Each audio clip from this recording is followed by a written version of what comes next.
I have been asked to forgive people in my life. A few times. Not many. Most people, in my experience, do not actually ask. They wait for you to forget. They wait for enough time to pass that the wound scabs over and becomes a scar. And then they treat the scar like it was always just part of the landscape. Like it was always there. Like they had nothing to do with putting it there. So when Beverly called me on a Wednesday morning in February, the coldest and most honest month, the month where everything is stripped bare and you can't pretend the trees have leaves when they don't, and asked me for my forgiveness, I did not know what to do with it that I sat in my kitchen with the phone in my hand for a long time after she said the words. A long time. Long enough that she said my name twice. Loretta? Loretta, are you still there? I had to find my voice from wherever it had gone. I'm here. I know this is out of nowhere. I know. I needed to say it. I want to tell you what I did in that moment. I want to tell you I said the right thing, the gracious thing, the thing that a woman of 66 years and a full life of learning should have been able to say. But I didn't. I said, I'll have to think about it, Beverly. And I hung up. Because here is what you need to understand before this story makes any sense. Beverly wasn't a stranger asking for forgiveness over some minor slight. Beverly was my best friend. Was.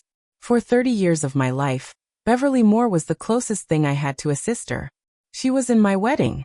She held my hand in the hospital when my mother was dying. She knew things about me that my husband didn't know, that my children didn't know, that I barely knew about myself. She was the person I called first when anything happened. Anything good, anything terrible, anything in between. And then 20 years ago, she did something that ended all of it. Something I never told anyone the full truth about. Something I had spent 20 years carrying so quietly that I had almost made peace with the weight. And now she was calling me, out of a February sky, into my kitchen, with those words. She was asking me to forgive her that I am going to tell you this story. The whole thing from the beginning, as honestly as I know how. Because I think a lot of us have a Beverly. Someone we loved completely, and then lost completely, and never quite understood what to do with the space they left. This is what I did with mine. How we found each other. What we became. What we trusted. Beverly and I met in 1978. We were both 24 years old. I had just moved to Columbus with my husband Raymond. He had taken a job at an engineering firm there, and we had packed up everything we owned into a rented truck and driven up from Kentucky like we were beginning the whole world from scratch, which I suppose in some ways we were. I didn't know anyone in Columbus. I had left behind my mother and my sisters and the town I had grown up in, and I was trying to make myself at home in a city that didn't know my name or my family or any of the stories that made me who I was. Beverly moved into the house next door to ours 3 weeks after we arrived. She came with a casserole. I remember that so clearly. A Wednesday evening, February again, isn't that something? And there was a knock at our door and I opened it, and there was this woman with a ceramic dish and a smile so immediate and warm it was almost startling. Like walking into a room that was already lit. I'm Beverly. I just moved in next door. I made too much chicken and dumplings and I don't have anyone to eat it with. Comein. That was it. That was how it started. We spent that evening at my kitchen table, the two of us, eating chicken and dumplings and talking with the ease of people who have known each other much longer than 3 hours. She was from Georgia originally. You could still hear it in her vowels, that soft southern reach. She had come to Columbus for a job in hospital administration. She wasn't married, wasn't attached, was at that point in her mid-20s where life felt open in all directions, and she was trying to figure out which one to walk toward. Raymond liked her immediately. He said she had good judgment, which was his way of saying he trusted her, which was the highest praise Raymond gave anyone. Beverly and I became the kind of friends who don't need a reason to call, who show up without announcement, who can sit in the same room reading their own books without needing to fill the silence. That particular kind of friendship, the deep, easy kind, is rare. I have had a lot of good relationships in my life, but I have only had a few that felt like that, like the other person's company was a form of rest. Beverly was that. By the time I was 30, she was woven into everything. She was there when Raymond and I bought our house in Bexley. She helped us paint the living room and we ordered pizza and she got yellow paint on her hair, and we laughed about it for years. She was there when I had my first miscarriage, in 1982, sitting with me in my living room while I cried in a way I couldn't let myself cry in front of Raymond, because I didn't want to add to his grief. She held my hand. She didn't say anything for a long time. And then she said, "You're allowed to be this sad. Don't hurry it." She was there when my daughter Clara was born the following year, and when my son James came 4 years after that. She was their Aunt Beverly before any of us had decided that's what she was. She brought them books. She argued with me about what to feed them, with the authority of a woman who had no children but had read everything ever written about children. She loved them in the slightly bossy, always present way of someone who has claimed a family for herself. I want you to understand how essential she was. I want you to understand what it means to have a person like that in your life, so present, so woven so completely part of the fabric of everything, because only then will you understand what it was like when she wasn't. Beverly married a man named Douglas in 1985. He was kind and steady and not particularly interesting, which Beverly would have agreed with if you'd asked her on the right kind of evening, which I did once, and she laughed her big laugh and said, "Loretta, interesting is exhausting. I'd rather have steady." I understood that. I had steady in Raymond. I knew what it was worth. They didn't have children. Beverly had complicated feelings about that. She talked about it sometimes, late at night, the way you talk about the things you're still figuring out how to hold. I listened. I always listened. That was my end of things. She talked and I listened, and somehow between us we covered the full range of what life required. We lived like that for 30 years. Through Raymond's knee surgery and Beverly's breast cancer scare, which turned out to be nothing but which aged both of us about 5 years in 6 weeks. Through my mother's death and Douglas's father's death and the slow, ordinary accumulations of middle age that no one tells you about when you're young. Through Clara going to college and James going to college, and the house getting quieter and larger all at once. 30 years of Tuesday phone calls and Christmas Eve traditions, and a friendship that had become so fundamental, I sometimes forgot to be grateful for it. The way you forget to be grateful for the ability to breathe. And then something happened. In the spring of the year I turned 54, something happened that I have spent 20 years not talking about. I am going to talk about it now. Raymond was going through a difficult time. That is how I described it to myself in those years.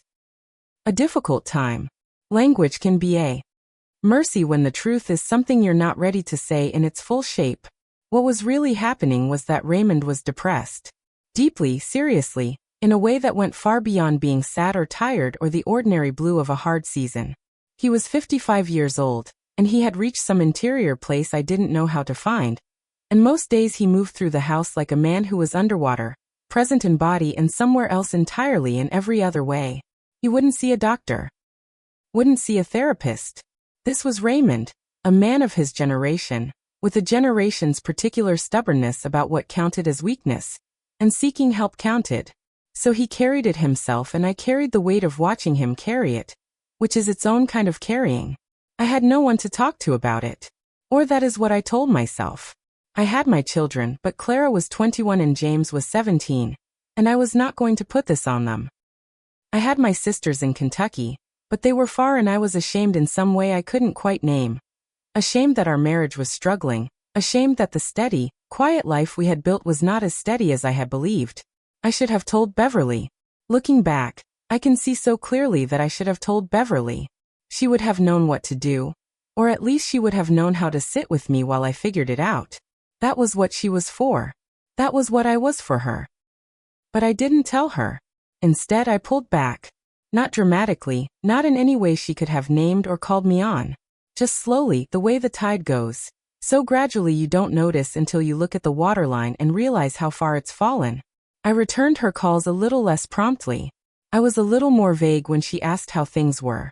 I deflected her questions about Raymond with the shorthand women use when they don't want to be asked further. He's fine, just tired, you know how he is. Beverly, who knew how to respect a door was partially closed, mostly let me have my vagueness. But Beverly was perceptive. That was one of the things I loved most about her, and one of the things that made keeping secrets from her difficult. She noticed things. She noticed the small changes in tone, the slight lag in laughter, The way I had started meeting her for coffee instead of having her over to the house. One afternoon in March, we were at a coffee shop we both liked, the one on 5th Street with the good scones. She put her cup down and looked at me directly and said, "Loretta, something is wrong. Tell me." I looked at her. And I almost did. I almost opened the whole thing up right there, at the table with the good scones, and let her in the way I should have let her in months earlier. But I didn't. "I'm just tired. Work is busy." She held my gaze for a moment. I could see her deciding whether to push. "Okay, but I'm here. You know that." "I know." I drove home feeling worse than before. The spring passed. Raymond went on medication finally. Clara had found a way to reach him that I hadn't been able to, and I will be grateful for that for the rest of my life. He started getting better, slowly, the way people do when they are being genuinely helped. The worst of it was beginning to lift. And in the space that opened up as the crisis eased, I looked at my friendship with Beverly and saw what the months of distance had done to it. We were still friends. Nothing official had changed. But there was a slight coolness, a slight formality, that hadn't been there before. The easy intimacy had been replaced by something slightly more careful. I told myself it would go back. I told myself as Raymond got better I would open up, explain, bring Beverly back into the fullness of my life. And then what happened, happened. It was a Sunday in May. Beverly and Douglas came for dinner.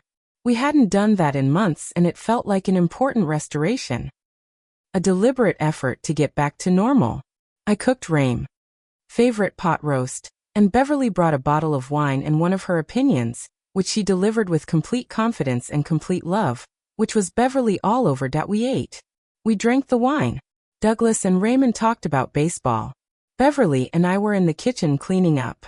And Beverly said, in that direct way of hers, without building up to it, "I ran into Janet Marsh last week." I kept my hands in the soapy water. Janet Marsh was a woman I knew through work. She and I had had lunch a few times in those hard months when I was carrying Raymond's situation alone, and not telling Beverly anything. She was someone who had known Raymond's family. She knew something of what was going on. She mentioned Raymond had been going through a hard time. She said you'd talked. I said nothing. She assumed I knew because I'm your best friend, Loretta. I turned off the faucet. I dried my hands. I turned to face Beverly. She wasn't angry.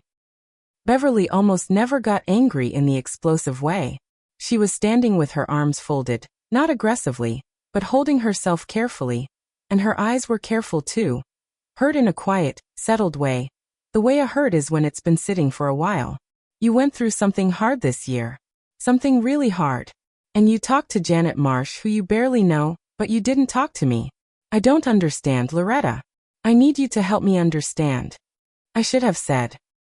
I was ashamed. I should have said. I didn't know how to be struggling in front of you when you've always seen me as strong. I should have said.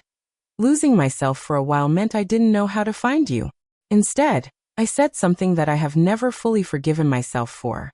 Maybe I needed someone who wasn't so close. Someone who wouldn't make it about themselves. Beverly went very still that I heard what I had said as soon as I said it. I heard it hit the air and I knew, with the particular certainty of someone watching a glass fall, that I could not take it back. Make it about themselves. I didn't mean it the way it came out, she said, and her voice was level. That was almost worse than if she had shouted. I've listened to every hard thing you've been through for 30 years, Loretta. I was there for every single one of them. And you went to Janet Marsh because you needed someone who wouldn't make it about themselves. She picked up her purse. She called for Douglas. She said goodbye to Raymond in the living room with perfect composure. And she walked out of my house that I stood in my kitchen. The pot roast was still on the stove. The wine glasses were still on the table. Raymond called from the living room to ask if everything was okay, and I said yes, fine, just tired. Beverly didn't call that week. I told myself I would call her. I kept meaning to. But the days passed and the longer I waited the harder it got, because the longer you wait the more weight a call accumulates until it becomes almost impossible to lift. 3 weeks passed. Then a month. I sent a card. A real card, handwritten. That said I was sorry and that what I had said wasn't what I meant, and that I valued her more than I knew how to say. She didn't respond. I thought she needed more time. I thought it would work itself out. 6 months later, Douglas called to tell me that Beverly and he were moving to Portland, Oregon. His company had offered him a position, and they were taking it. They were leaving in 2 weeks. I called Beverly immediately. I left a message. She never called back. And that, as quietly and terribly as that, was how 30 years of friendship ended. 20 years is a very long time to carry something. Long enough that you develop a whole architecture around it. The shape it leaves in your life becomes a shape you know, the way you know the contours of a scar. You stop noticing it until someone brushes against it, and then you notice very much. I did not talk about Beverly. Not to Raymond, not to Clara, not to James.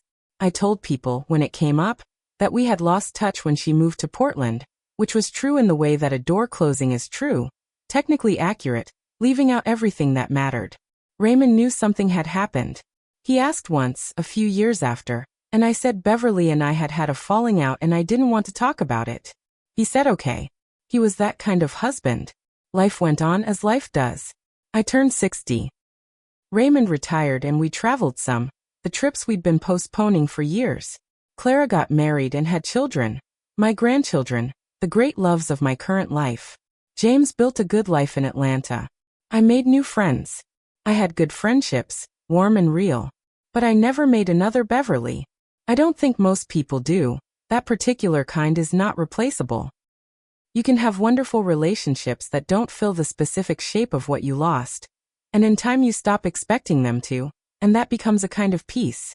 But every so often for 20 years, I would hear a song or smell something particular, or find myself in a situation that Beverly would have known exactly how to respond to, and I would feel her absence the way you feel a missing tooth. Not constantly, but with a specific, unmistakable sensation when you reach for where it should be. And then February came. She called on a Wednesday morning. Her name on my phone. I still had her number, had never deleted it, which tells you something about what the last 20 years of supposedly not thinking about her had actually consisted of. I stared at her name for 2 full rings. Then I answered. Her voice. 20 years is a long time. Long enough to change everything about a voice and nothing about it simultaneously. It was Beverly's voice, the Georgia in it still there, only slightly softened, older now in the way. That means more lived in rather than less. And the sound of it hit me in a place I had not expected to still be tender. Loretta. It's Beverly. I know. She said she was calling because she had been diagnosed with a heart condition 6 months earlier. Nothing imminently life-threatening, she said quickly. She didn't want me to panic, but serious enough that it had required her to look at her life with a particular clarity, to ask herself what was unfinished, what she had been putting off, what she was afraid to do. She said I was on the list. Not a dramatic list, she said. She wasn't dying, but she was 66 years old, and she had been carrying the weight of what happened between us for 20 years, and she was tired of carrying it. And she wanted to ask me if I was willing for my forgiveness. She said, I know I walked out that night and I didn't respond to your card and I let 20 years go by. I know I could have called and I didn't. I've thought about why and I've finally been honest enough with myself to say, I was hurt and I was proud and I was afraid that calling would mean having to be the bigger person. And I wasn't ready for that. Not for a long time. And then not being ready became a habit. And then the habit became walls. She paused. Then she said, but what you said that night, I've carried it for 20 years and I've been fair about it finally. I think you were in pain, and I think you struck out, and I don't think you meant it the way it came. I think I knew that actually maybe even at the time. But I was hurt and I let the hurt make the decisions. I'd like to undo 20 years. I can't. But I'd like to ask for forgiveness anyway and I'd like to tell you, if you'll hear it, that 30 years of friendship matters more to me than what happened in your kitchen that night. That you matter to me. That I'm sorry I walked out and didn't come back. I said, I'll have to think about it, Beverly. And I hung up. I want to tell you what happened in me after I hung up. Because the call was only the beginning of this story. The real story was what happened in me over the next 4 days. Alone in my house. The first feeling was anger. Not at Beverly. At myself. I replayed 20 years of quiet, careful not grieving and I felt it all at once. All the Beverly-shaped absences. Every moment I had needed her, and she wasn't there because of what I had said and what she had done and what we had both let harden between us. I thought about the night Raymond had knee surgery, and I had sat in the waiting room alone, because I hadn't wanted to call anyone. Beverly would have come. I know she would have come. But Beverly was in Portland and not speaking to me. I thought about Clara's first wedding, the one that didn't last, to the man we none of us liked but couldn't say so, and how much I had needed Beverly's particular form of honest compassion. I had managed without her, but I had been so much more alone. I cried in a way I hadn't cried in a very long time. Not quiet tears, the real kind. And then on the second day, something shifted. I started thinking about the card I had sent. The handwritten card, with the apology. She had received it and not responded. I had waited and she had not come. And the anger I had been pointing entirely at myself for 20 years slowly, quietly, swiveled slightly. Not entirely, but slightly. I sat with that. I am a fair person. I have tried to be, all my life. And being fair, in this instance, meant looking at both sides of what had happened with equal honesty. Yes, I had said something cruel. Yes, I had kept Beverly out during Raymond's illness in a way that was wrong. Wrong toward her, toward us, toward everything we had been to each other. I was not trying to escape that. But Beverly had also walked out. And she had received a card that said I was sorry. And she had not responded. And in 20 years she had not once reached back. Neither had I. That is true. But Beverly was the one who had been wronged. And she knew it. And she had the card in her hand. I thought, maybe forgiveness is not the only thing being asked here. Maybe what this phone call was really asking is, will you look at all of it honestly? Will you hold both the ways you failed her and the ways she failed you? And decide what you want to do with that whole picture? On the third day, I called my daughter Clara. Not to tell her everything. But I told her that an old friend had called and asked for my forgiveness, and I didn't know what to do. Clara is 37 years old. She has her father's steadiness and my particular stubbornness, and she came out the other side of her difficult first marriage with a kind of emotional clarity I find astonishing. Mom, what do you want? I want the 30 years back. You can't have those. What do you want that you can actually have? I thought about Beverly's voice on the phone. 20 years and still entirely her. I want to stop carrying this. Then call her. I sat with that on the fourth day, and on the morning of the fifth day, I called Beverly. She answered on the first ring that we talked for 4 hours. I don't think I have ever had a phone call that lasted 4 hours. Maybe when I was 19, maybe in those years before the bill mattered. But this one did. 4 hours on a Sunday morning in February, in my kitchen with my coffee going cold, and then getting remade twice. I started by saying what I should have said 20 years ago.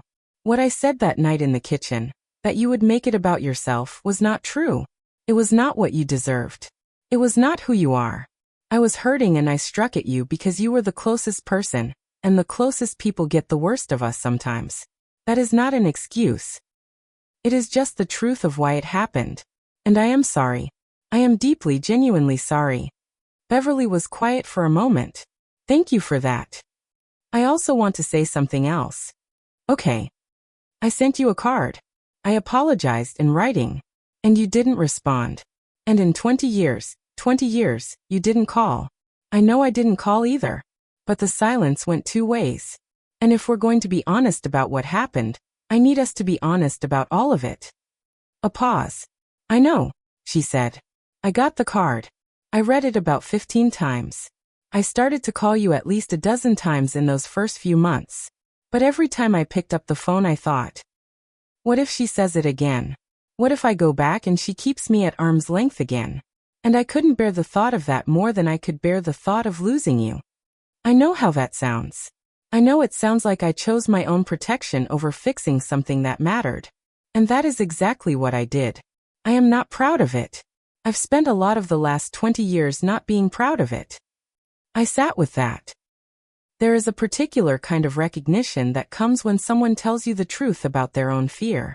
It doesn't make the damage undone, but it takes the thing out of the realm of mystery and puts it into the realm of the human. And the human is something you can work with. I would have said it again. The thing you were afraid I'd say. I was in a very bad place then, and I didn't handle fear well, and I might have said something like that again. I know. So in a strange way you were right to be afraid. In a strange way, yes. We sat with that together for a moment. And then, I'm not sure which of us started it first, we started laughing. Not loudly, not the kind that dismisses anything, but the kind that surfaces when two people who know each other very well arrive at the same absurd truth at the same moment. The kind that says, here we are, two women in our 60s, carrying this thing for 20 years, and it was real and it hurt, and we both protected ourselves right into 2 decades of missing each other. That laugh broke something open. We talked about the years. I told her things I had saved up. Not all of it. You can't pour 20 years into one phone call, but some. Raymond's retirement and how strange and wonderful it had been. Clara's difficult marriage and the grandchildren who had come from it. James in Atlanta with his quiet, steady life. Beverly told me about Portland, which she loved in the complicated way you love a city you came to as a second choice and discovered was actually a first. About Douglas's death 4 years ago. I hadn't known. No one had thought to tell me, and I had stopped being in the circles where I would have heard. And how she had handled grief in the particular way of a woman who had spent too many years managing things alone. About the heart condition and what it had done to her sense of time, which she said was its own strange gift. She said, when the doctor told me about my heart, the first person I thought of was you. Why? Because you were the person I talked to when anything happened. For 30 years. And I have spent 20 years training myself not to do that, and it still happened. My first instinct was still you. I felt something in my chest that I don't quite have the language for. I think that is what finally made me call. Not the heart condition itself, but the moment of recognizing that after 20 years, you were still my first instinct. We made a plan before we hung up. She was going to come to Columbus in the spring. We would have coffee. We would sit at a table somewhere and see what the years had made of us both, and decide what kind of friendship we could build from where we were. Not the old one. Neither of us pretended we were trying to restore the old one. The old one was made of a particular time, and a particular closeness that 20 years had changed permanently. We were different people now. Still us, but shaped by decades of living the other hadn't witnessed. Something new was possible though. Something that knew the whole story, the good 30 years. Of carrying it and the February phone call, and the 4 hours of honesty. Something built on the full truth of all of it rather than the edited version. That felt like enough. That felt actually like quite a lot. Beverly came to Columbus in April. I waited for her at a coffee shop. The same one on 5th Street, which was still there, still had the good scones, which felt like something. When she walked in I recognized her immediately and completely. The way you recognize someone whose face has become part of your internal landscape. Older, white-haired now, moving a little more carefully, but entirely herself. She saw me and stopped for just a moment at the door. And then she walked over and sat down across from me. You look exactly the same.